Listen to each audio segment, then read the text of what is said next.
Petroleum मसनूआत महंगी होने के असरात, शहर अकायद की सड़कों पर ट्रैफिक मामूल से कम। पेट्रोल पंप्स पर भी फ्यूल डलवाने वालों की तादाद में कमी हो गई।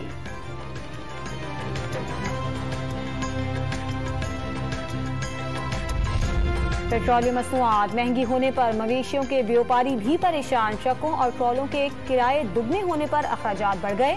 कुर्बानी के जानवरों की कीमतें भी बढ़ जाएंगी।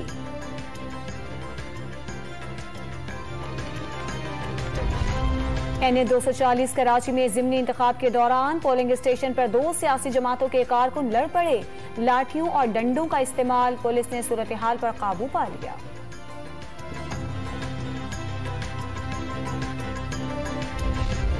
आलमी मंडी में पेट्रोलियम मसनूआत समेत दीगर दरामदी अशिया की कीमतें बढ़ रही हैं।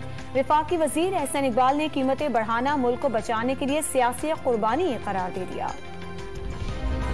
आवाम पर महंगाई की बमबारी, रोटी महंगी और मौत सस्ती हो गई। अमीर जमात इस्लामी सिराजुल हक का इजहार तशवीश, हुकूमत से पूछ लिया तनख्वाहों के लिए बजट में पैसे कहाँ हैं। तहरीक इंसाफ के MNA मीर खान मोहम्मद जमाली कौमी असम्बली में वापस आ गए। इस्तीफा रद्द कर दी। स्पीकर राजा परवेज अशरफ की तरफ से खैर मकदम।